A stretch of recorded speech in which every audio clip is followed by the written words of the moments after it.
I used to think my neighbor, Mr. Harrison, was just a bitter old man who hated everyone. In our neighborhood, he was known as the grumpy gatekeeper. He was 90 years old, sat on his porch like a statue, and looked like he was judging your entire life every time you walked by. I was 22 and honestly, my life was a mess. I was broke, failing at everything I tried, and struggling with serious burnout. Every morning was the same: wake up, check my email, and read 5 new job rejections. I felt miserable, like I was trapped in a hole I couldn't climb out of. I was avoiding everyone because I didn't want to explain why I was a failure at 22. Especially not to Mr. Harrison, who seemed like the most intimidating person on the planet. But then, a weird coincidence happened that forced me to talk to him. I had ordered a suit for a big interview, my last bit of hope. The tracking said, "Delivered," but my porch was empty. I looked over at Mr. Harrison's house, and there it was. My package was sitting right next to his rocking chair. My heart sank. I spent 10 minutes behind my curtain, hoping he'd go inside, but he didn't. He just sat there, staring into space. I knew I had no choice. I walked across the lawn, my legs feeling like lead. Each step toward his porch felt like walking into a lion's den. As I reached his steps, the old wood creaked, and he finally turned his head. I cleared my throat, my voice trembling. Excuse me, Mr. Harrison? I think the mailman made a mistake. That's my package." He didn't yell. He didn't even look angry. He just pointed to the chair next to him and said, "I know it's yours. I've been waiting for you to come get it. Sit down, kid. We need to talk." I was terrified. I thought he was going to lecture me about my grass or my loud music. But what he said next changed my entire perspective on success forever. Here's what happened next. I reluctantly sat down on the creaky wooden chair next to him. I was expecting a lecture about how young people these days are lazy, but instead, he went inside and came back with 2 cups of tea. The neighborhood grump was actually serving me tea. I was beyond confused. He looked at the package in my lap, the suit, and gave a small, sad smile. He said, "I spent 40 years of my life wearing suits exactly like that one. I was a CEO. I had 300 employees, 2 vacation homes, and more money than I could ever spend. I thought I was the king of the world. I almost choked on my tea. Mr. Harrison was a millionaire?"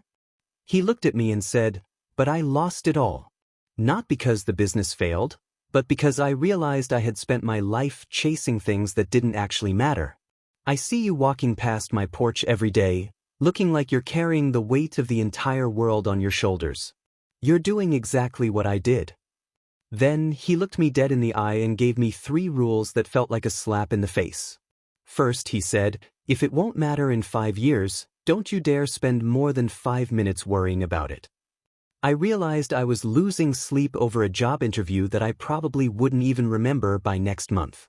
Second, he said, "Stop comparing your chapter 1 to someone else's chapter 20. He told me that I was just starting my journey, and it was okay to be at the beginning. Comparing my empty bank account to a millionaire's success was just a trap. Finally, he leaned in close and said, "My biggest regret isn't the money I lost. It's the silence. I didn't tell the people I loved how I felt until it was too late. Say what you feel, kid, before the clock runs out."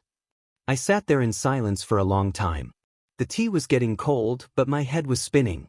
I had come across the lawn just to get a package, but I was leaving with a completely different mindset. I didn't know it then, but that was the last time I would ever speak to him. 2 weeks went by. I actually started applying those rules. I stopped obsessing over every rejection and started focusing on my own progress. I even planned to go over to Mr. Harrison's porch again that weekend to tell him I finally landed a second interview. But I never got the chance. That Saturday morning, I woke up to the sound of sirens. I looked out my window and saw an ambulance parked outside his house. My stomach dropped. I watched as they carried a stretcher out, covered in a white sheet. The neighborhood grump was gone. The street felt incredibly empty after that. No one was sitting on that porch. No one was judging the passers-by. It was just an empty wooden chair and a cold cup of tea. A few days later, a woman knocked on my door. She introduced herself as Mr. Harrison's daughter. She looked like she had been crying, but she gave me a small, kind smile. She handed me a cream-colored envelope and said, "My father asked me to give this to you. He said you were the only person in this neighborhood who actually listened." I opened the letter with shaking hands. It was short, but it hit me like a ton of bricks. It read, "To the kid in the suit. I wasn't waiting for you to get your package that day. I was waiting for someone who looked exactly like I did 60 years ago. I saw my younger self in you, the same ambition, the same paralyzing fear, and the same stupid mistakes. I spent my life building a kingdom and realized too late that I was the only one in it. Don't build a kingdom, kid. Build a life. You're already ahead of where I was. Keep going." I looked over at his empty porch, and for the first time, I didn't see a bitter old man. I saw a mentor who had spent his final days making sure a complete stranger didn't end up as lonely as he was. I still pass by that house every day. A new family lives there now, and they have no idea who the grumpy gatekeeper is. But every time I feel stressed or overwhelmed, I look at that porch and I remember the 5-year rule. I remind myself that I'm still in my early chapters, and that's okay. Mr. Harrison didn't just give me my package that day. He gave me a roadmap for life. Success isn't just about the suit you wear or the job you have, it's about the peace of mind you keep along the way. Before you go, let's look at 5 advanced words from today's story that will make you sound more like a native speaker. Burnout. This means physical or mental collapse caused by overwork. Example: I was struggling with serious burnout from my job search. Intimidating. Something that makes you feel nervous or frightened. Example: Mr. Harrison was an intimidating man, but he had a kind heart. Epiphany. A sudden moment of realization or a great idea. Example: reading the letter gave me an epiphany about what success really means. Resilient. Being able to recover quickly from difficult situations.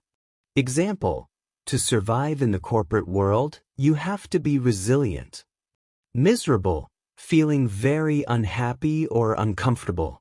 Example: I felt miserable after getting another rejection email. Now it's your turn. Have you ever received a piece of advice that changed your life forever? I'd love to read your stories in the comments. If you enjoyed this story and want to improve your English through more real-life narratives, don't forget to hit that subscribe button and turn on notifications. This is English Tide, and I'll see you in the next story.